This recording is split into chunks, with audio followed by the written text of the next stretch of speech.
Good afternoon or good morning, everyone. This is Alan Schimmel at DevOps.com.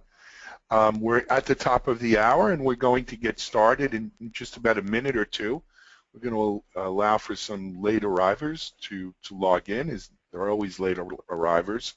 While we're waiting, though, I just wanted to give everyone a quick rundown on how you can participate in today's webinar.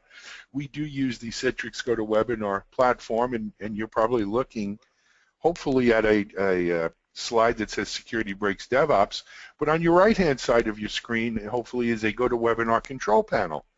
And within that control panel, you'll see different sections of the panel, one of which is labeled questions. And if you can hit the little caret next to questions, you'll see that it expands that part of the interface. And they've made it really easy for you to ask questions. You can type your questions in here in live, real time, as stream of consciousness as they come into your head. You don't have to worry about forgetting them. And at the part of the webinar, which we've set aside for Q&A at the end, we will be able to get to your questions in here. We'll try to get to as many questions as possible. If for some reason we don't get to your question, we will submit it in writing and try to get you an answer after, or perhaps post it on DevOps.com. But you can use questions, and as I said, you can put them in at any time. Additionally, there is a chat section down at the bottom of the webinar where you can also ask questions, or if something is not working, you can type a chat comment there, and we can see you. So though you may not be able to talk, you can certainly communicate.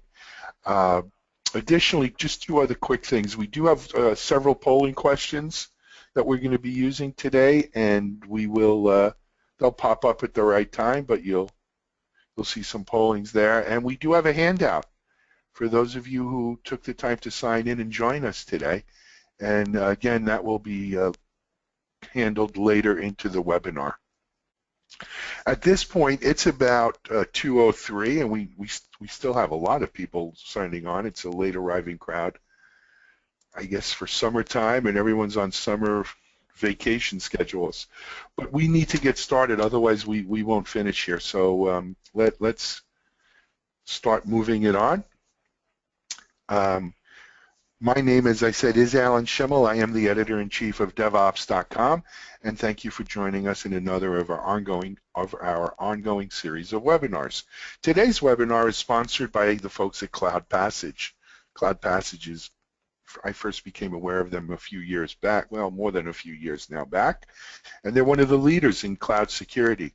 We're really, really lucky today to be joined by our panelist, who not only is a renowned and established person within the security space, InfoSec world, he's also a longtime friend of mine.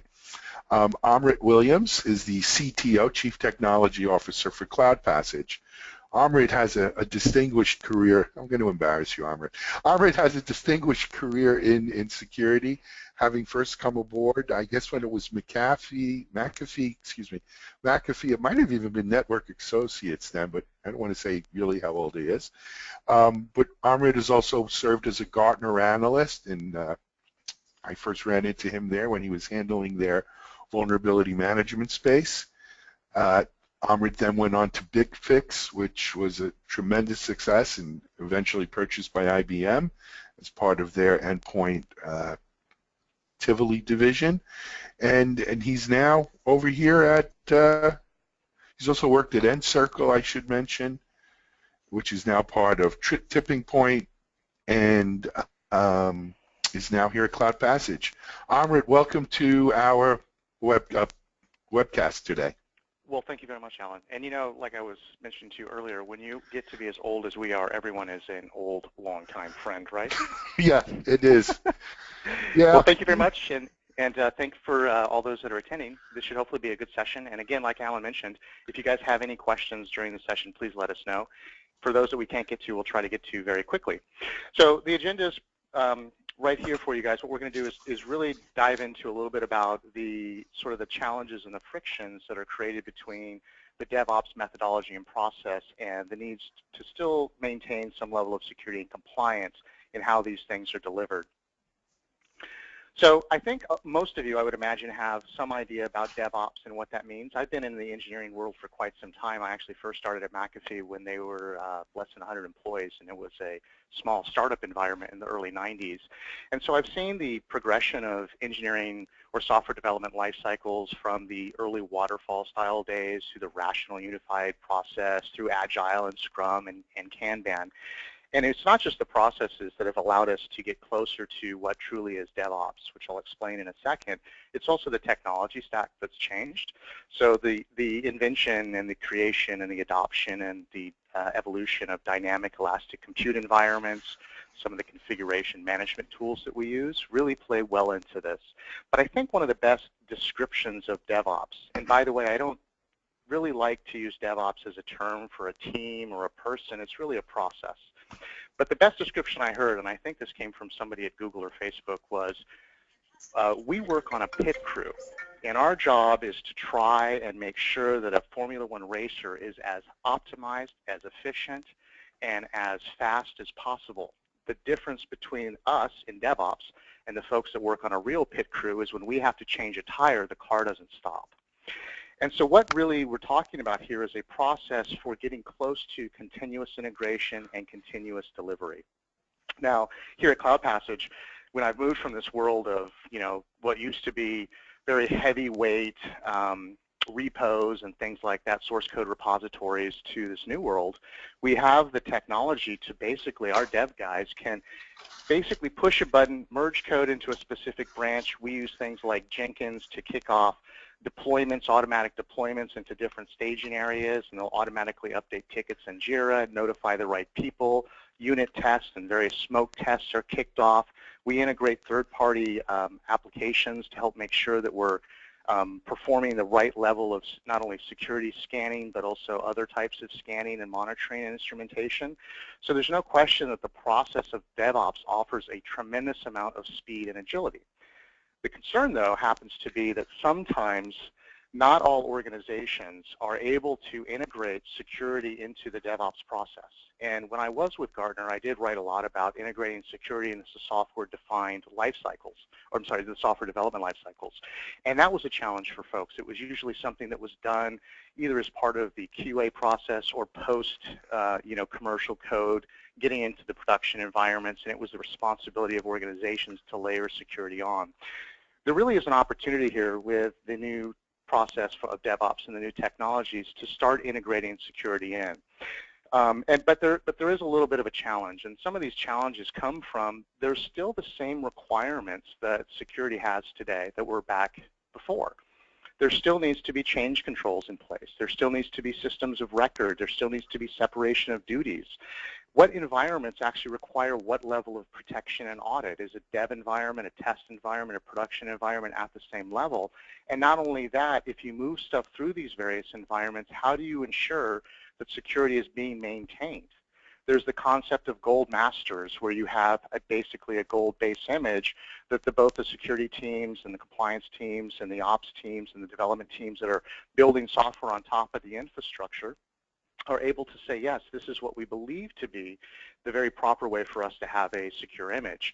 And then, of course, there's things like containers and different repos, and potentially there's software vulnerabilities in any of these things. And I'm going to talk a little bit about Docker and the public repo environment that they have, and how to deal a little bit better with software vulnerabilities that can be introduced. And of course, the traditional things like configuration security, access controls, running baselines, doing file integrity monitoring to ensure that files haven't been compromised, and just generally trying to get visibility into these very different and disparate elastic compute environments.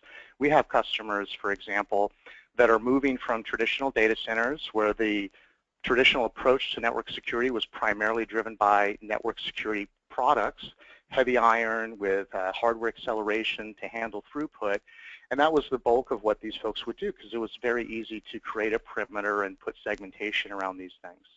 But as you start looking at deploying workloads and server instances into public cloud environments, or even building them on top of private cloud environments like OpenStack or VMware, it starts to introduce a little bit of difficulty into maintaining visibility into what's become very dynamic and sometimes transient types of workloads. These things can spin up and spin down dramatically. And there's no doubt that dynamic compute offers a tremendous amount of benefits. Take an example that I'm sure everyone or most of us have interacted with, which is a company like Netflix. Now, Netflix compute demands at Friday evening and Friday afternoon are radically different than they are at Sunday early in the morning. So for them to try and hit peak capacity all the time would be very costly. So this is an example of a company that really does benefit from the concept of dynamic compute. And obviously, as an organization, one of the things that they deal with a lot is this concept of DevOps and security, because it's important for them to make sure that not only can they deliver a very good user experience regardless of how their customer base increases, but they can do that securely. Hey, Amrit. Yeah, Amrit, it's Alan. Hey, if we could I just want to pause a second and a couple of observations.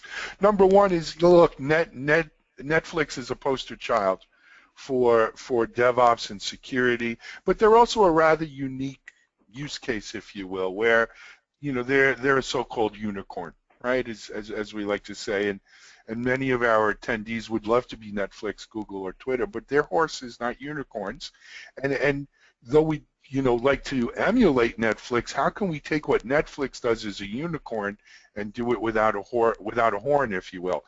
But it leads me back to my first point that I wanted to mention to you, which is all of these things that you're talking about in security under siege. I think fundamentally the question a lot of people, and I've heard this from people, is, do these go away? Because they're not going to go away.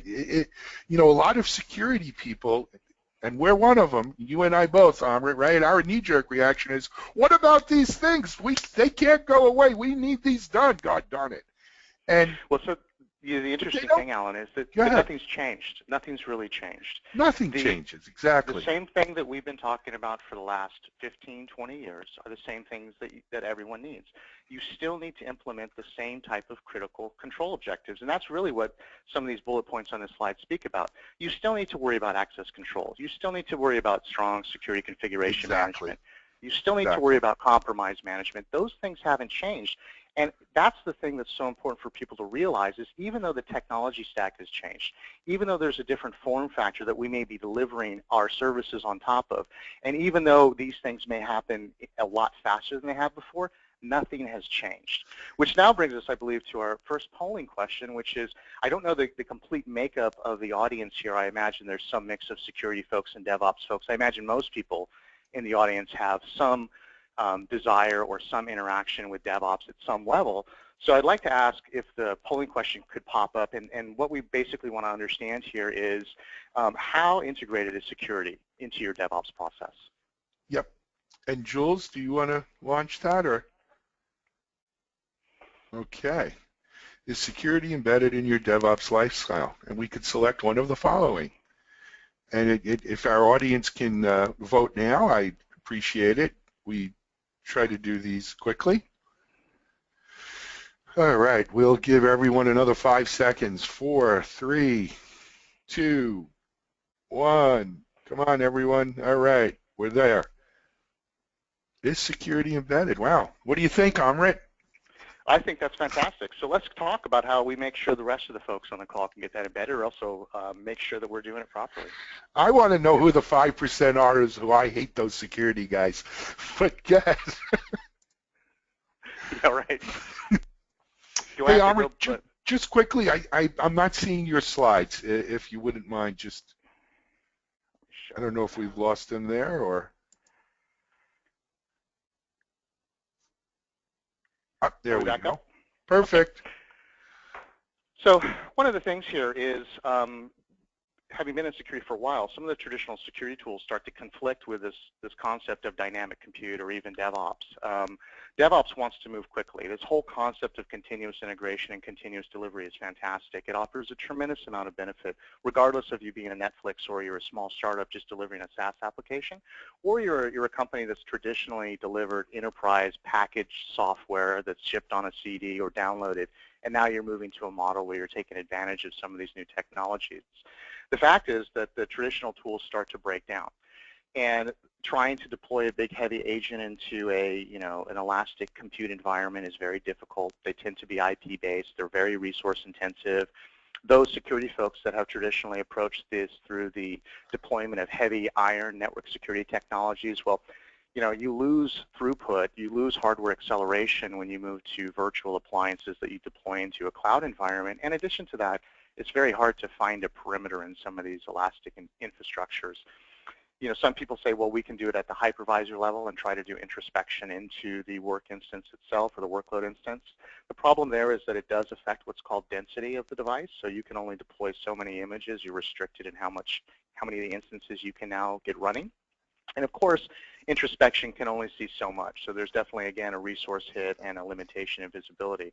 So the tools don't really support the business goals of, having to collect a large amount of visibility into a very highly dynamic environment. And it starts to create a lot of pressure where sometimes the security teams are coming in either blocking the provisioning in the DevOps teams for deploying quickly because they have a series of phase gates and controls, and you must have this access requirement and you must show that this is happening, and the security teams have to audit whatever changes you're going to. For example, you're upgrading a gem set, or you're moving to a new file of Ruby, or you're implementing a new Nginx something or other, or a new version of Cassandra. Whatever the case may be, it's not just the code itself that folks look at here, it's also the infrastructure elements. And so we have this thing that we call chasing the rabbit, where up front you have the concept of, okay, we need to provision and then move into deployment models, and then this continuous deployment, and then it's sort of security chasing DevOps and DevOps chasing security, and it starts to create a lot of friction. And what folks need to do and look at or think about is how they can move into a world where they start removing the friction with the DevSecOps approach. Is something we just sort of internally call it here. But the concept is that you want to look for tools that you can easily automate and deploy as part of your orchestration process. And you want to move the security, the concept of security earlier, much earlier in the life cycle, so that as you're looking at things like integrating security with orchestration tools, Chef, Puppet, Ansible, and Salt, you want to look for technologies that are easily orchestrated through those mechanisms so that you can ensure, as you spin something up, that you get the same level of security control as if that thing has been sitting there for a while. And a good way to think about some of this is, and I can't remember exactly who coined this term, but the concept of having a big static server, and everyone's about uptime, and this is something you treasure, and you give it a cute name like Castle Black or some other thing from Game of Thrones, and you protect it with your life. That sort of goes away in this new world where what you're really talking about is cattle, things that you can easily replace. So you have a gold image, something might be wrong with it, you just spin it down and you spin up something new. To be able to get to that level of being able to very quickly swap things out is you need to be able to use some of the new technologies, like being able to quickly deploy a new image, to have gold baseline images for various sets of things that you need to provision and deploy out, as well as moving to microservices architecture, which brings me to another point, a friction point that I think has occurred with the introduction of things like containers like Docker or Mesos. So one of the things, we did a lot of experimentation with containers here. We're big fans of microservices and the concept of containers. And what we found is a couple issues. One is that even though Docker does provide a tremendous amount of security benefits, reducing the attack surface and all that, it also requires someone to be fairly sophisticated in understanding not only how Docker works, but also some pretty advanced security concepts with Linux administration in general. So out of the box, if you deploy a container, it's not secure. You need to go through a series of steps. And to show how many things you might need to do, Docker recently, in coordination and working jointly with the Center for Internet Security, came out with a benchmark guideline. And it basically said, if you're going to deploy Docker, these are the things you should do to configure it securely. Now, this came out a couple months ago. It's about 160 pages long, I think, 140, wow. 160, something like that, with very distinct, specific things one needs to do. Right, it's right, Alan? I mean, can you imagine? Yeah, no, that's great. You know what, Amrit, I'm taken back to when MITRE and NIST first started coming out with kind of best practices around configuration and vulnerability management. And those things are still important. Like we had mentioned earlier, they don't go away just because we now have a new shiny thing. See, the problem is, though, Amrit, is, so okay, it's great that they've done this, because for too long, a lot of people have complained, or not complained, but have raised issues around security with Docker. So now we have this 160-page best practices document, and I'm sure there's some real nuggets in there. How many people, have we just created a new, is this a new certification test someone's going to have, Docker Certified Security Guy? I don't know. I don't know yeah. about that. We might get there eventually. But there are tools out there, for example, what CloudPass does, where we ingest those CIS benchmarks or the benchmarks from the Defense Information Systems Agency or the NSA, which has hardening guidelines, and we ingest those. And so we can perform continuous analysis to find any deviations from a benchmark literally within seconds on any single instance that we run on. So there's technology out there that can automate this process, and I think that's the key here, is to look for security technologies that can automate and integrate easily with the orchestration tools that an organization uses anyway. So you're looking for agile security if you're trying to do agile infrastructure. But I do want to mention a couple things, and I'm going to hit you guys with one more poll, and that'll be the last poll for the webinar. When we were using Docker, what we found was, and this was early on in our dev test environment, trying to figure out how we could properly take advantage of the speed that you can spin up a container, is that even though on the Docker server we had locked down access via IP tables, Docker was bypassing them. And so we were actually sitting there scratching our heads going, how come I'm gaining access to this container when I shouldn't be, because the IP tables appears to be locked down. So there's things like that that Docker does, and certainly it's there to provide benefit and access to the containers that reside on top of the Docker server. But what it appears to most people is, hey, I've locked this instance down, but it's not locked down. So there are still requirements for people to dig in and really look at Docker. The reason I bring this example up is because I want to make sure that people understand when you're talking about integrating security into the DevOps infrastructure, or I'm sorry, it's the approach, it's not just looking at code. It's not just how we integrated security into the software development lifecycle. You really have to look at two things. There's the delivery and development of code, and then there's the infrastructure that delivers that code as a service and supports it. And so folks that are using technology like that have to understand that the infrastructure itself has to have the same formal discipline around its deployment as the code does. And so I believe we have one more poll here. I want to ask you guys just a quick question about your use of Docker and how comfortable you are with that. Sure, Jules, if we can pop the second question. I'm not seeing it popped. Oh, here we go. What is your level of comfort in terms of security when using a container like Docker or Mesos?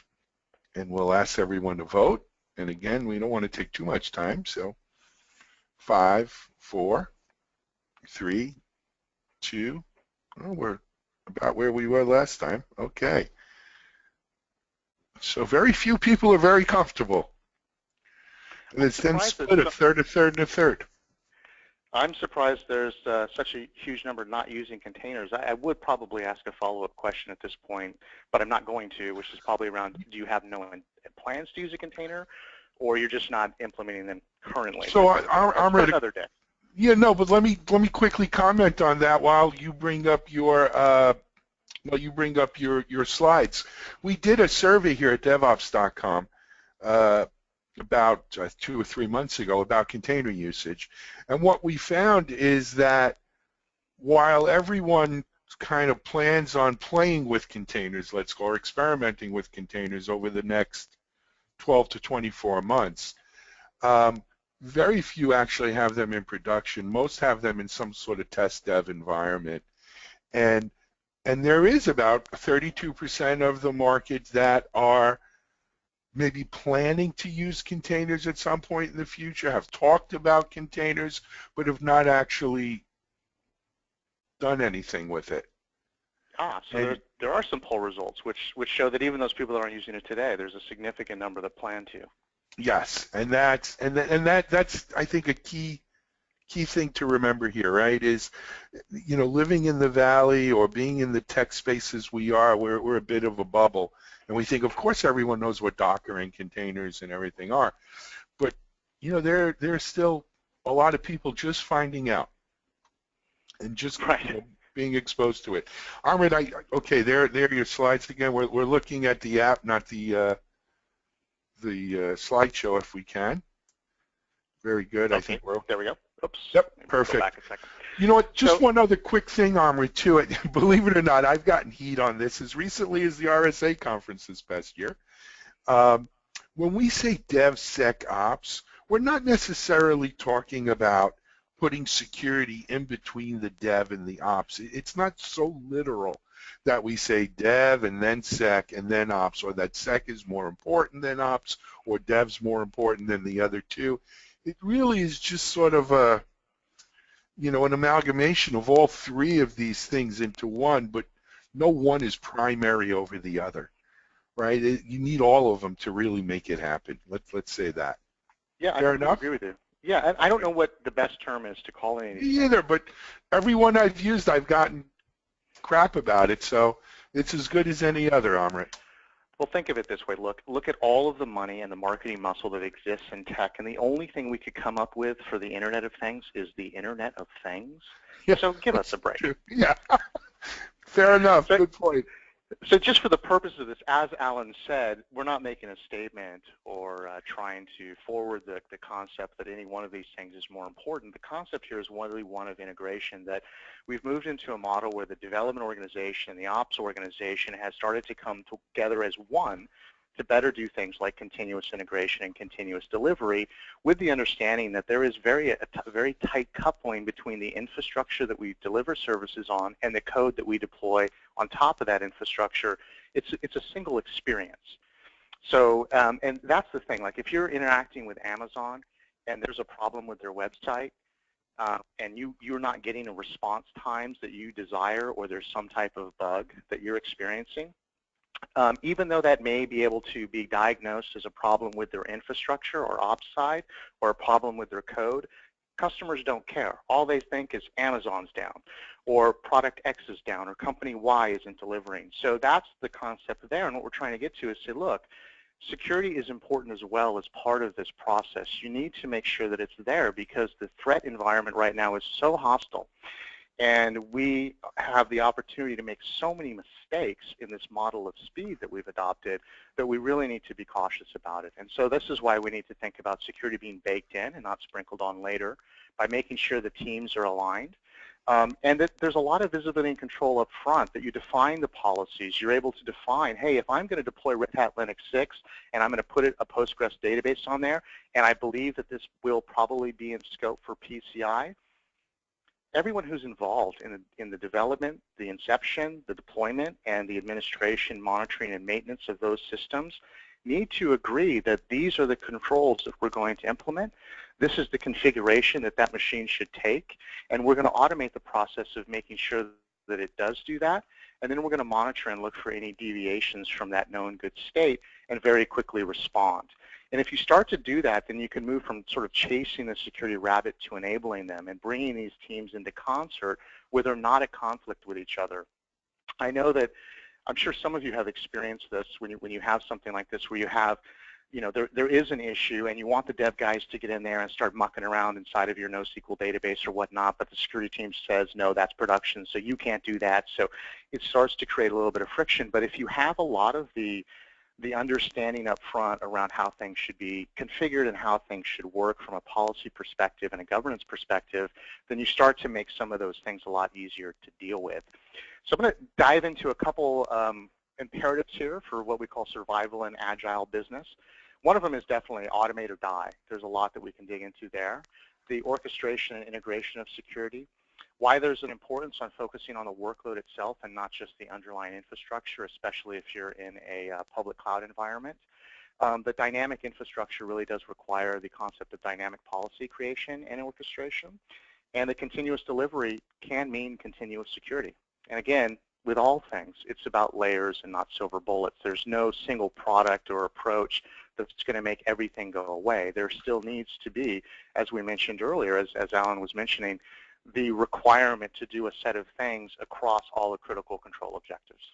Yep. Amrit, again, continuous delivery, I think it demands continuous security. I don't think it's an option.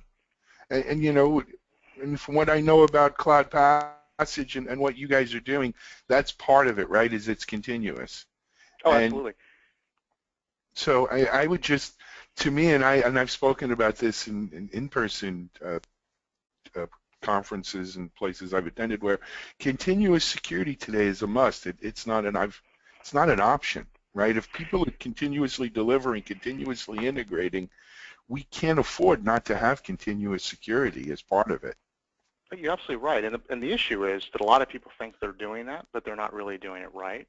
The other problem is that we've gotten away from the concept that these things need to occur all the time because there's such dynamic change. Even in the data center model of legacy systems, it's like that, but much more so today.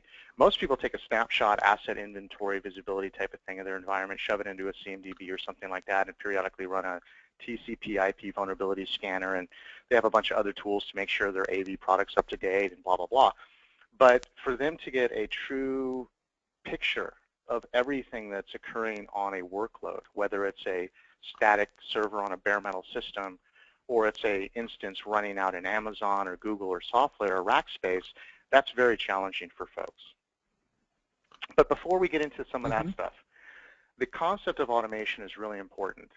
And there's no doubt that in the DevOps world, we've managed to be able to automate as much as possible. Like I had mentioned earlier here, it really is automated to the point that in our DevGit environment, you can check in code, merge it into a branch, Jenkins kicks off, deploys it to a staging environment or one of the other environments that we have, a JIRA ticket's updated, assigned to somebody else, unit tests are run, smoke tests are run.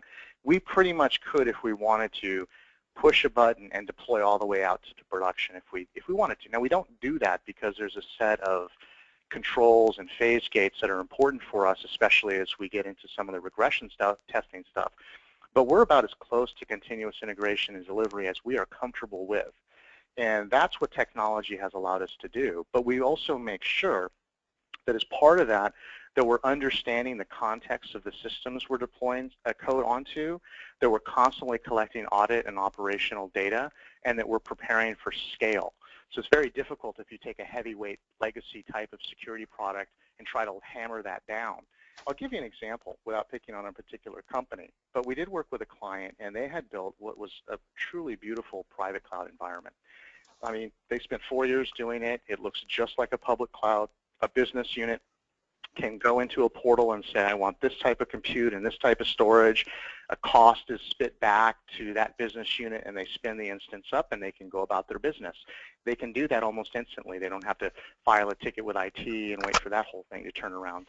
So when they started doing that, when they started deploying it, the security teams came in and said, listen, we need the same level of visibility into these compute environments that we have in the data center. And so we use this tool from a unnamed large security company that collects this information. And so we want those agents to be deployed. Well, this agent was somewhere in the area of about 150 to 200 megs.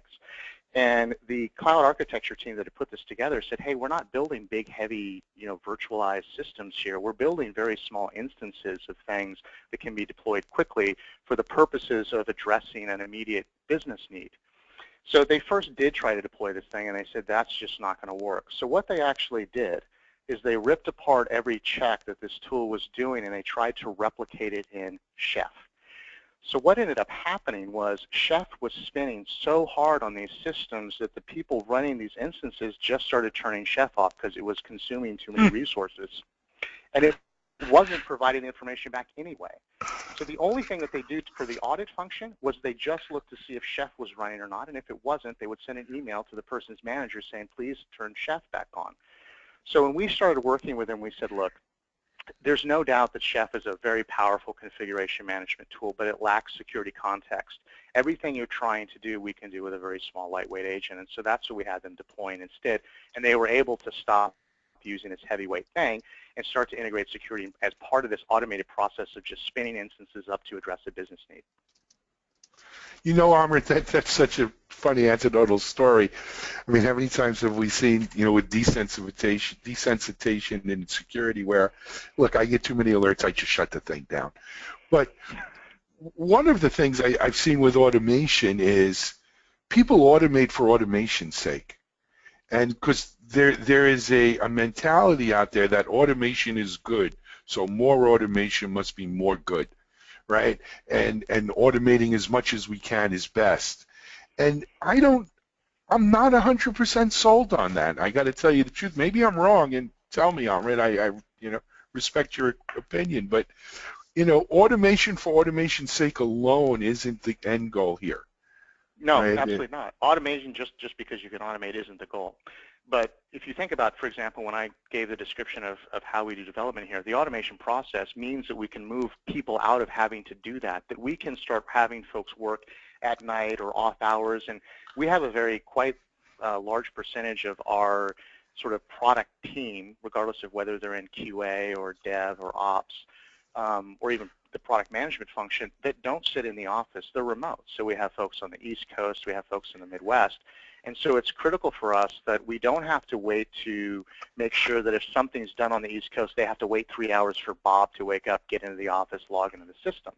So automation definitely provides a tremendous amount of benefit. Now, I originally had given that overview of Netflix, and no doubt they're definitely on the extreme of being very advanced in this.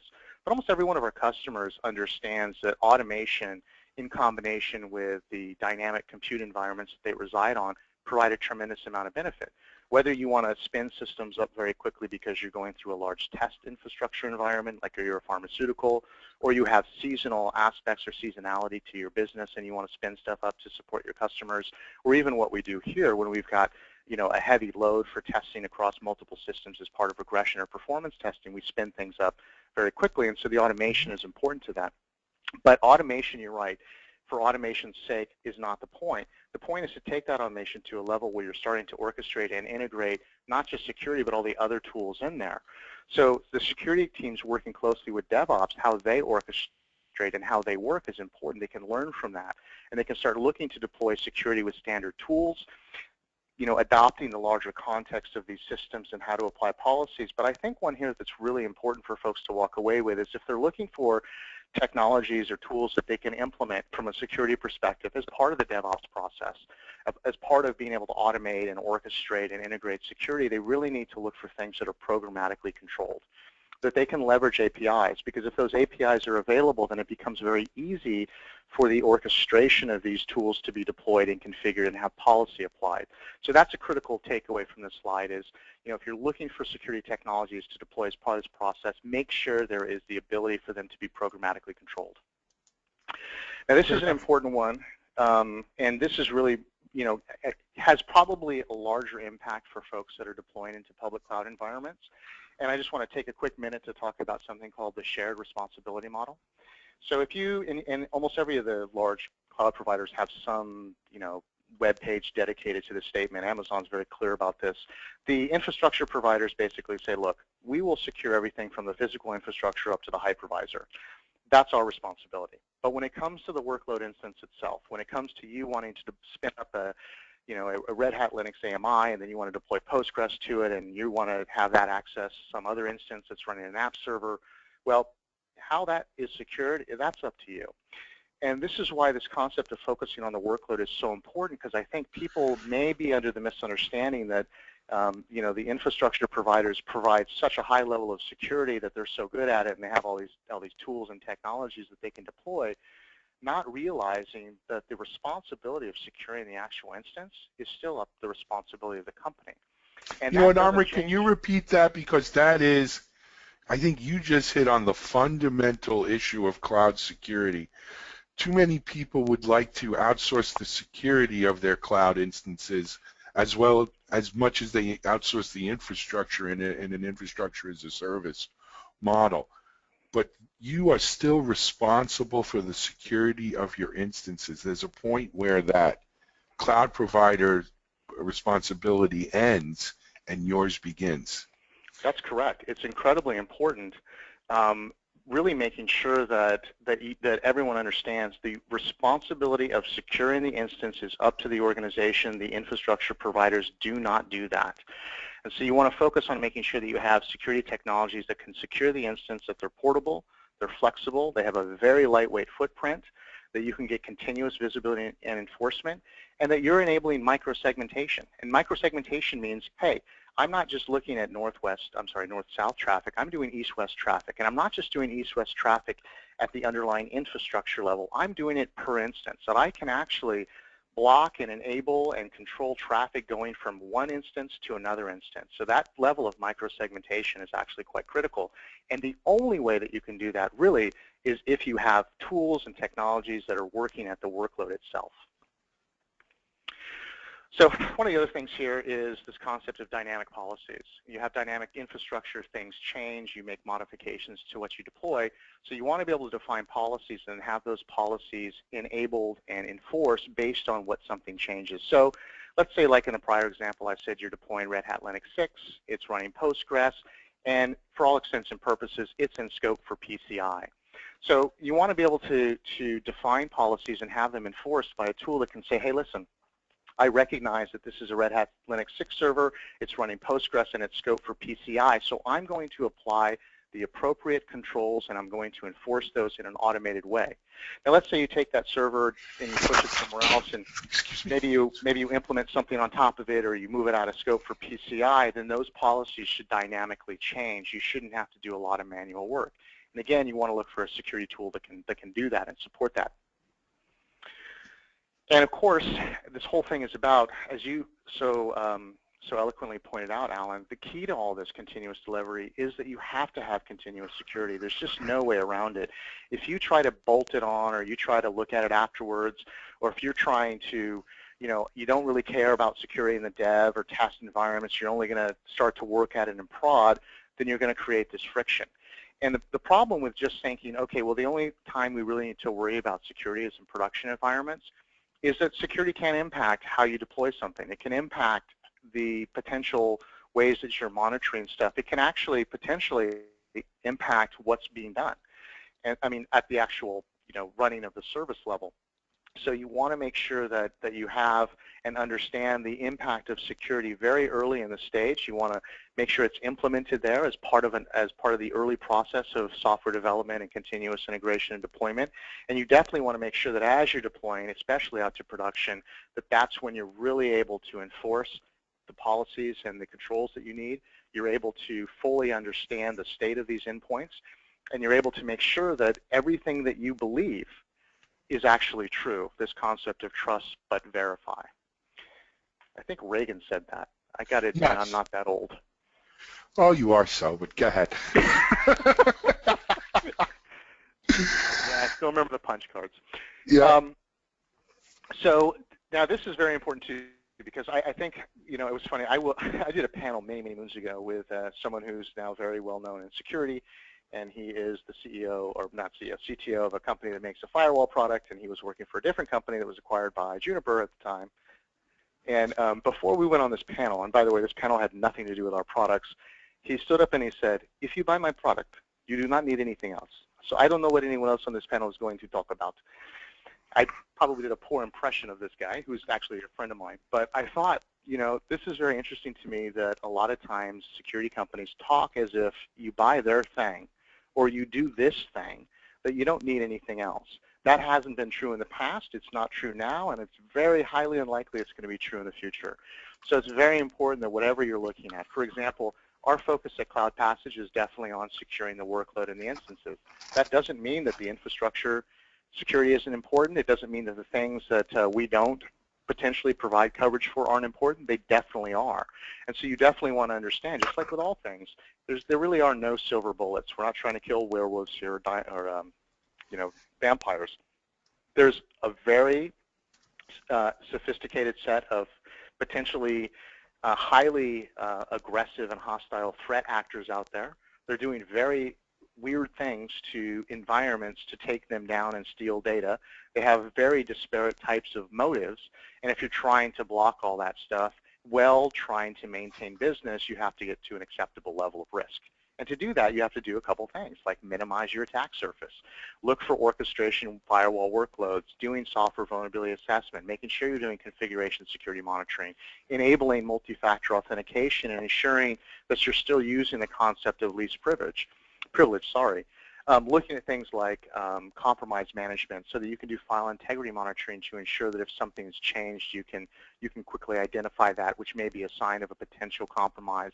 That you're controlling server access management, but more importantly, you're auditing everything that's done.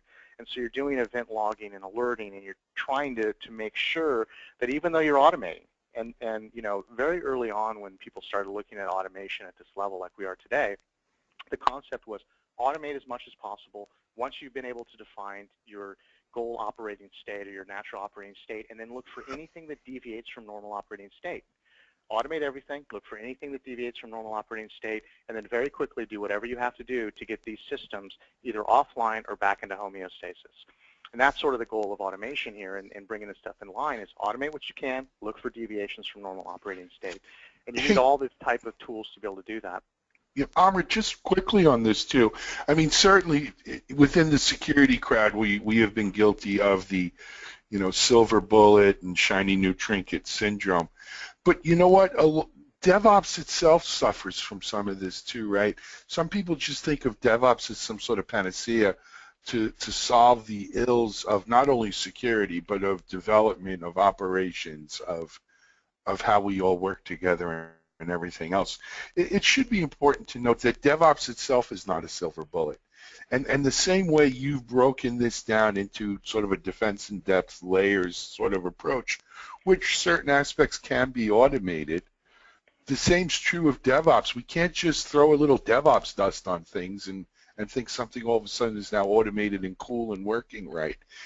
There is definitely an in-depth sort of checklist of evolution, if you will, of getting from, you know, waterfall, if you will, to agile and DevOps. It doesn't happen overnight. It doesn't happen across a large enterprise immediately, and there's very much the same thing. It's a layered approach. It's evolutionary.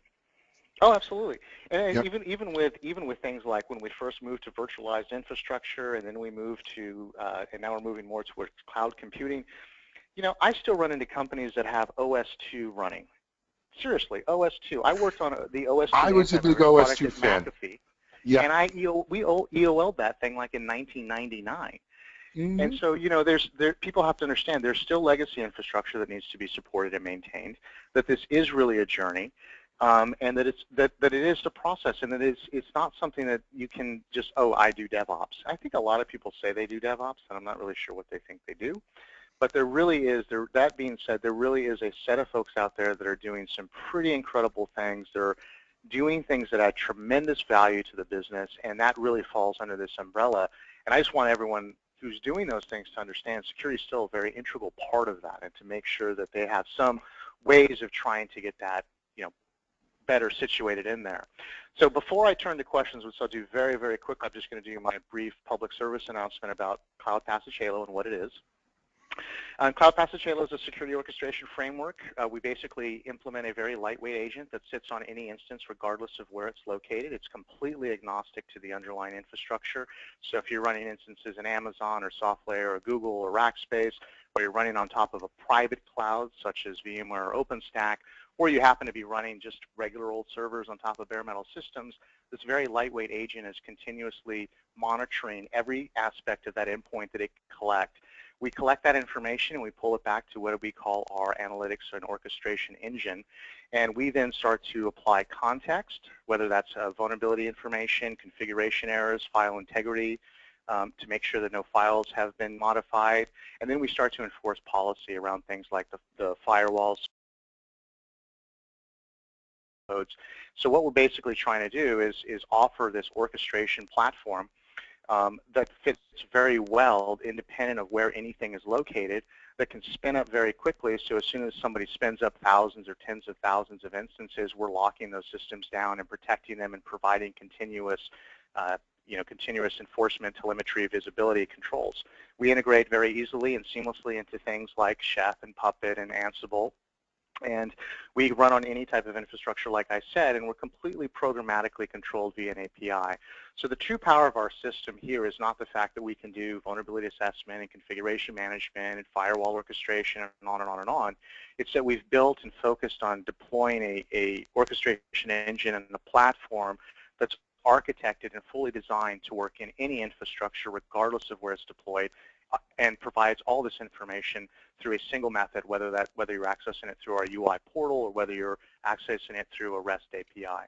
And of course, because we're API driven and can be programmatically controlled, we integrate very easily with a wide set of systems. So we can integrate into things like Splunk and pull information there. We can integrate with Q on Radar, ArcSight, GRC systems like Archer, what have you. We seamlessly integrate with configuration management systems, and of course we integrate with SSO systems like OneLogin or Okta and things of that nature. So that's just a very brief overview of CloudPass, and certainly if you guys want to learn more, I welcome you to go to the website cloudpassage.com. And again, at the very end here, as we're doing questions and answers, there is a handout. I believe it's a sort of an overview on this DevOps and security topic. So with that, Alan, I know we have some questions. I know we're a little short on time, so we will answer as many as we can. Absolutely. Amrit, before we do, though, I just wanted to, so I don't work for CloudPassage. But I've covered CloudPassage and writing at Network World and DevOps and other places over the years. And just real quickly, for those on the call on the webinar today may not be familiar, what I liked about CloudPassage, it was really one of the very first solutions I saw out there that wasn't as a mutual friend of Amrit and I have, Rich Mogul, called CloudWashed, right? So it wasn't just some on-prem security solution that someone had the bright idea of sticking it on an AWS server and now calling it cloud security. It really was sort of built for the cloud, in the cloud, by the cloud. I've watched it develop over the years and add a lot of functionality and really kind of branch out and embrace sort of this whole security orchestration and automation thing. And it's one of the you know, everything else aside, one of the nicer solutions I've seen out there for cloud and for hybrid situations as well. So, you know, highly recommended. As far as the handouts, I've got to tell you the truth, Jules, our back-end engineer, handles this, but I do believe, as Amrit mentioned, there will be a handout available to everyone here that goes over sort of DevOps breaking security, security breaking DevOps, how do we fix it, and it is courtesy of CloudPassage. So, Jules, I think we've made it available, and it's here, I see it, in your GoToWebinar control panel under handouts. You could download that PDF right there, and that wasn't automated, by the way. That was manual. But let's get to some, let's get to some questions, Amrit. First one was early on. Someone asked, well, if DevOps equals speed and agility, will it work without cultural change? You know, working together versus that silo mentality. I have my thoughts on it, but Amrit, I'm going to let you answer this one first. No, it won't work without cultural change. We really need to start breaking down the siloed. And I think part of the silos comes from a communication issue. And I'll give you something as simple as vulnerability assessments. If you're a security guy and you run a vulnerability scan, you get potentially hundreds of pages of unique, distinct vulnerabilities for something like IE needs to be upgraded. You hand that list to an ops guy who's going to go, I don't know what you want me to do. So the orientation of information needs to be around what is the actionable thing that somebody needs to do here? It's not just pulling a report for the purposes of compliance. So there really is no way that this will work properly without a better tools.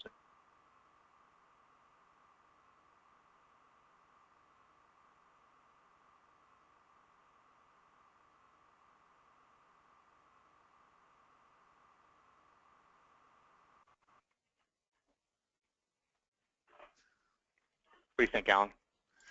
Let's move on here to our next. Oh. Yeah, I can hear you. Okay, I thought I lost. Yeah. I agree with you. The only other thing I would add, Amrit, is it's not just silos between dev and ops. It's silos between QA, security, DevOps, and there's other silos out there in marketing and sales and finance, and all of these. You really do need cross-functional team, and communication is a key piece of it, as you mentioned. So, oh, absolutely. Yep. Let's move on to the next one. This is a good one. What is the difference between DevOps and continuous deployment? So let me just quickly say we had an article in DevOps.com a couple months ago that DevOps is the symptom and continuous deployment is the cure. But that being said, do you have another ready answer you want to give for that one? Well, I think the thing is this, is that if your delivery model has changed, meaning that you're moving from a world where you're shipping a CD or you're downloading something and the consumer of that technology takes it and they just put it on whatever systems they want, that's the traditional way that we've delivered software. In this world of DevOps, what you're really talking about is I'm going to deliver services and I'm going to write software that you're going to consume. But that software requires certain infrastructural things to function properly. For example, when I was talking about Amazon, or even the case of CloudPass, we have a dev team here that develops code, and they're very good at it. But that code resides on top of infrastructure. For example, we have backend elements of NoSQL databases, and Nginx is spun out there, and Elasticsearch, and on and on and on. And so there's a very tight coupling between the consumption of our services and the integration between the code that we develop and the infrastructure we use to deliver and deploy it. So when people talk about DevOps, that's really what I see it as, is there's that very tight coupling between the code that I'm developing and the delivery, deployment, and administration and service of what someone's going to consume from me. Now, I could continuously deliver CDs all day long, but it doesn't necessarily mean that it has anything to do with operations, right? For example, I could spit out code every 5 minutes if I wanted to, publish it on the web, and you download it. But what I really see DevOps as, in terms of a process and a concept, is that there's a very tight coupling between the infrastructure that supports delivery and consumption of a service and the code that resides on top of that infrastructure. Excellent. Next question, and Amrit, this one really is up your alley. Which one is more secure, agent-based communication or SSH/WinRM communication? No, that sounds like a political thing. I don't, it depends again on how these, really with any question that has to do with what's more secure, it really depends on what things are you implementing to put controls around said thing.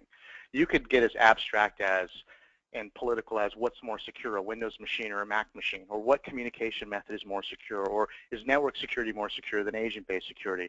The reality is it really depends on any of these situations. Even when we were talking about containers, is a Docker container more secure than spinning up a Linux AMI inside of Amazon? It really depends on what controls you implement to do that. Now, the issue here is that a lot of these things can inherently have vulnerabilities. They can be misconfigured. They could have access issues, so they could be implemented incorrectly. It's just the question I would say is it almost doesn't matter what any of those things are. It really depends on how an organization is implementing them, monitoring them, deploying them, and putting controls around them. Perfect. Hey, the next question, Armin, I don't know if you know this, but I'm going to ask my back team to research, and we'll put a link on the webinar page for this on DevOps.com. But what is the official name of the 160-page document about Docker security we mentioned, and is there any way to get a summary?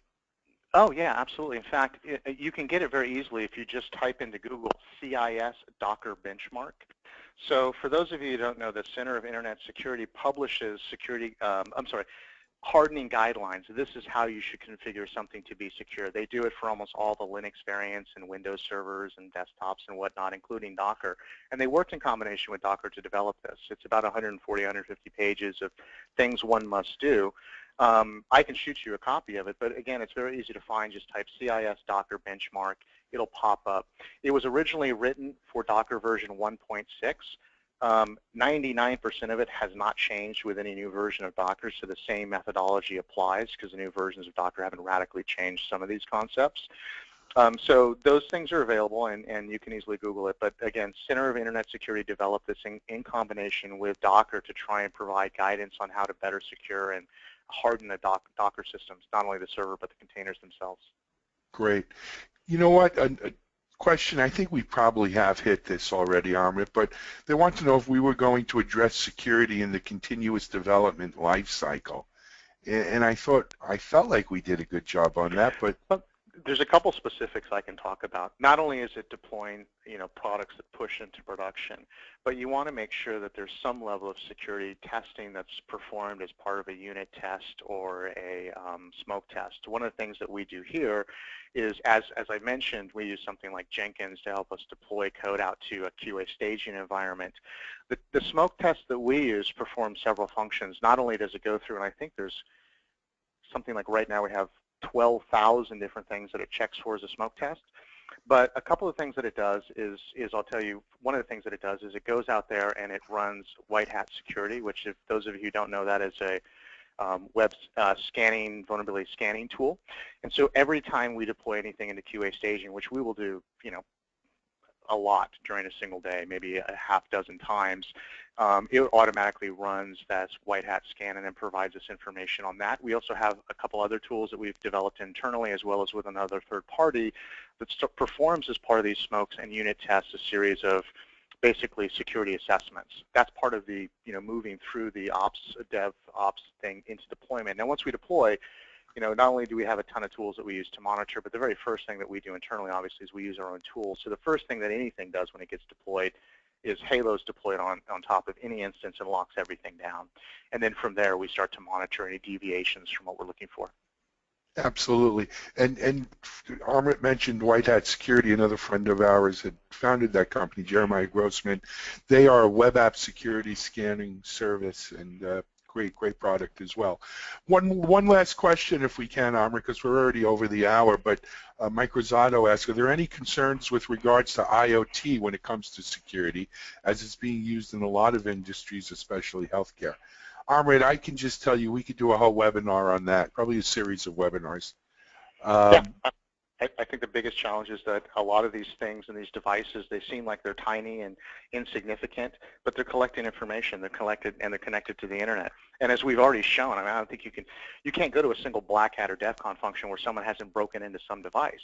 So clearly, these things are even more critical in terms of making sure that security is baked in, proper security hygiene as part of code development, making sure that they're audited properly, that they're controlled, that they're locked down, on and on and on. And I think what's happening is you have companies that are deploying and developing these devices that really don't understand security quite well.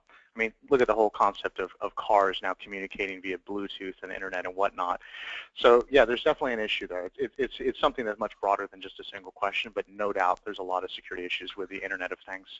Yep, Amit, promise you, this really is the last question. We had a CloudPass specific. How do you alert the user when there's an issue with Halo? Well, two things. I assume what they mean is how do I alert the user if Halo discovers that there's an issue on an instance? There's several things that we do. First is we automatically integrate with any of this alerting or logging or SIM type of solutions that are out there. So we already have built-in integrations with things like Splunk or ArcSight or Q1 Radar. We also have our own alerting mechanisms where we can spit out an SMS message via an email. We alert in the UI. We have a very robust API, so we can integrate probably with almost anything that's out there. So there's really several methods that we do, and we're doing that constantly. So if we find a deviation, if we find that a file has been compromised through our file integrity monitoring technology, we'll alert the user right away. And again, whatever mechanism that the user or the organization wants to use, we seamlessly integrate into. Excellent. And you know what? I heard for the Super Platinum version, Amrit, you can come let them know in person. Yeah, that's correct. If they sort pay of the enough money, Butler and Jenkins, yeah. I will physically walk over to their office and say, hey, man, you got an issue. You got an issue here. Anyway, guys, that's going to wrap this up because we're over. For those of you who stuck around here till the very end, I appreciate it. Amrit appreciates it. DevOps.com, CloudPass appreciates it. Amrit, thank you so much for coming on today's show and educating us here, and it was great as always. Thanks to CloudPass for sponsoring today's webinar, and most of all, thank you to everyone who stayed. We will have the recording of this available on our site within 24 to 48 hours, along with the slides. Questions, I think we've gotten to most all of the questions this time, which is good. And I think that's a wrap for today. Alan Schimmel for DevOps.com, everyone. Have a great day, and thanks for joining us.